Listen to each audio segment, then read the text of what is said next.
Bogor, Jawa Barat. Kita dengarkan pernyataan dari Presiden Joko Widodo. Assalamualaikum warahmatullahi wabarakatuh. Bapak Ibu, saudara-saudara sebangsa setanah air, pagi tadi saya telah memimpin rapat terbatas secara virtual tentang Undang-Undang Cipta Kerja bersama jajaran pemerintah dan para gubernur. Dalam undang-undang tersebut terdapat 11 klaster yang secara umum bertujuan untuk melakukan reformasi struktural dan mempercepat transformasi ekonomi. Adapun klaster tersebut adalah urusan penyederhanaan perizinan, urusan persyaratan investasi, urusan ketenagakerjaan, urusan pengadaan lahan, urusan kemudahan berusaha, urusan dukungan riset dan inovasi, urusan administrasi pemerintahan, urusan pengenaan sanksi, urusan kemudahan pemberdayaan dan perlindungan UMKM, urusan investasi dan proyek pemerintah, serta urusan kawasan ekonomi. Dalam rapat terbatas tersebut, saya tegaskan mengapa kita membutuhkan Undang-Undang Cipta Kerja.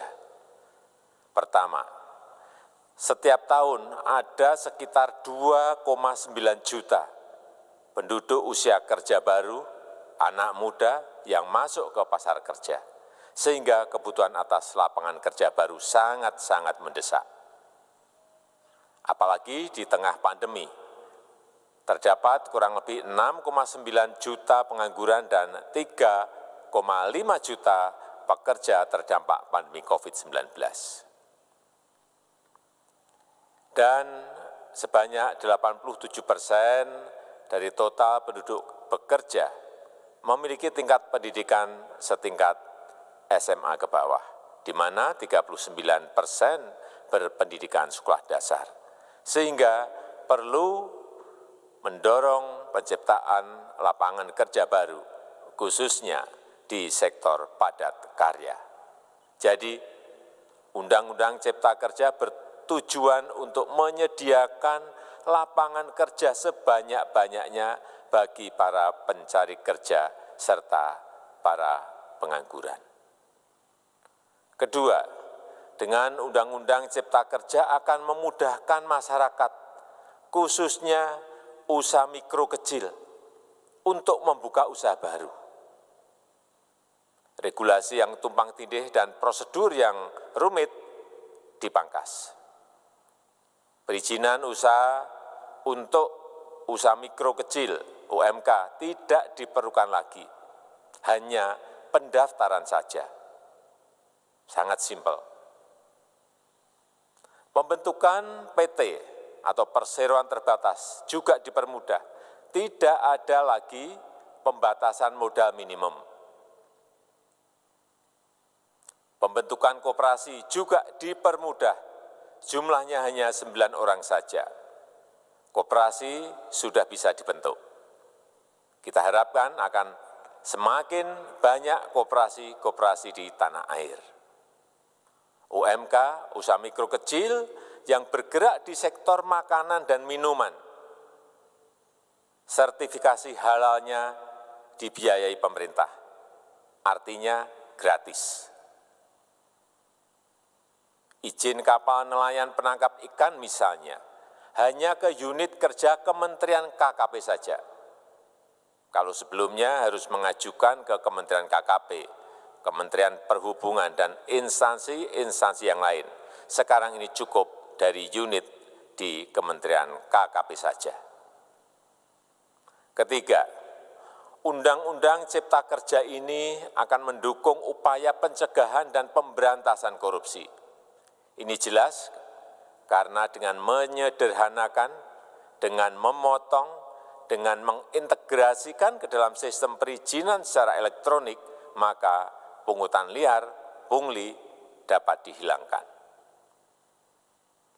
Namun, saya melihat adanya unjuk rasa penolakan Undang-Undang Cipta Kerja yang pada dasarnya dilatar belakangi oleh disinformasi mengenai substansi dari undang-undang ini dan hoax di media sosial. Saya ambil contoh, ada informasi yang menyebut tentang penghapusan UMP, upah minimum provinsi, UMK, upah minimum kota kabupaten, UMSP, upah minimum sektoral provinsi. Hal ini tidak benar, karena faktanya upah minimum regional, UMR, tetap ada. Ada juga yang menyebutkan bahwa upah minimum dihitung per jam. Ini juga tidak benar. Tidak ada perubahan dengan sistem yang sekarang. Upah bisa dihitung berdasarkan waktu dan berdasarkan hasil. Kemudian adanya kabar yang menyebutkan bahwa semua cuti sakit, cuti kawinan, cuti khitanan, cuti baptis, cuti kematian, cuti melahirkan, dihapuskan. Dan tidak ada kompensasinya. Saya tegaskan juga ini tidak benar. Hak cuti tetap ada dan dijamin. Kemudian apakah perusahaan bisa mem-PHK kapanpun secara sepihak? Ini juga tidak benar. Yang benar, perusahaan tidak bisa me-PHK secara sepihak. Kemudian juga pertanyaan mengenai benarkah jaminan sosial dan kesejahteraan lainnya hilang. Yang benar, jaminan sosial tetap ada. Yang juga sering diberitakan tidak benar adalah mengenai dihapusnya AMDAL, analisis mengenai dampak lingkungan.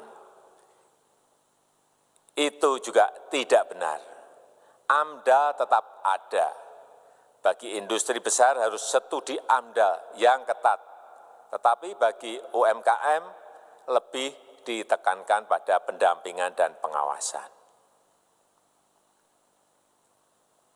Ada juga berita mengenai Undang-Undang Cipta Kerja ini mendorong komersialisasi pendidikan.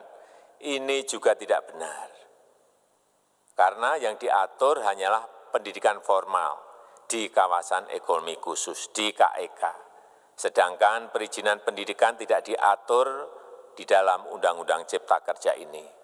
Apalagi perizinan untuk pendidikan di pondok pesantren.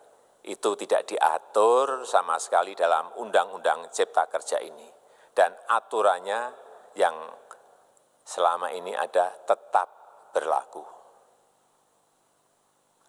Kemudian diberitakan bahwa keberadaan bank tanah.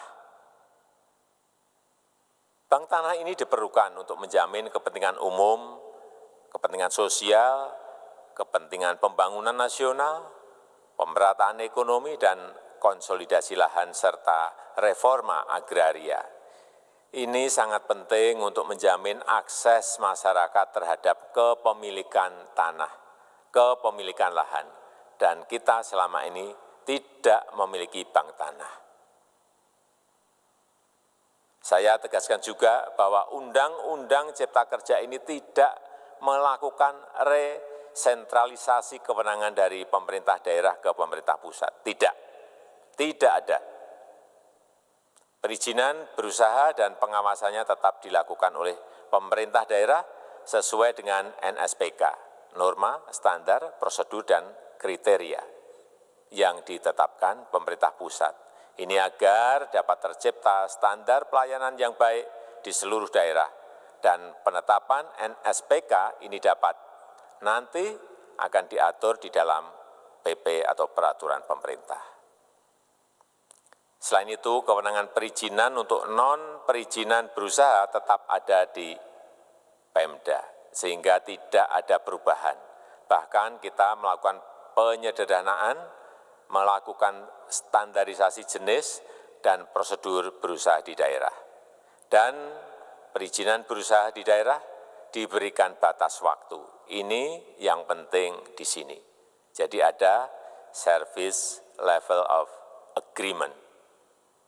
Permohonan perizinan dianggap disetujui bila batas waktu telah terlewati.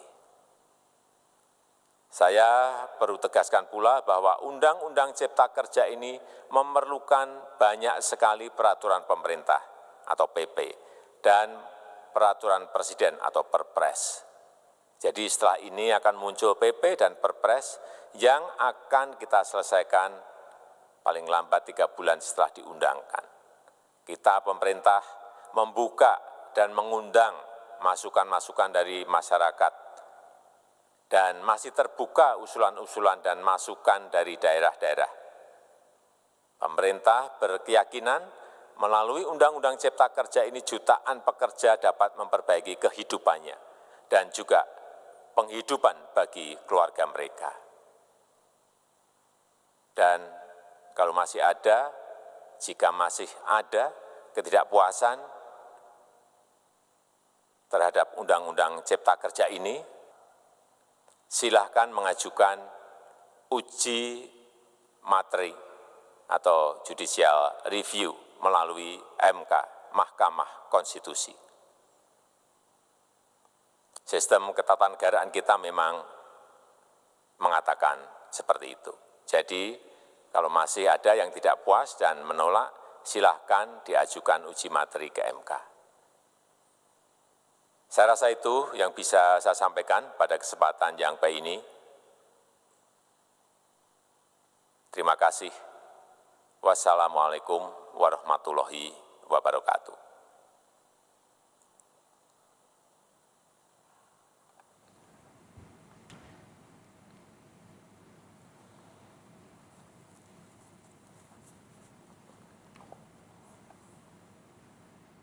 Itu dia, Saudara.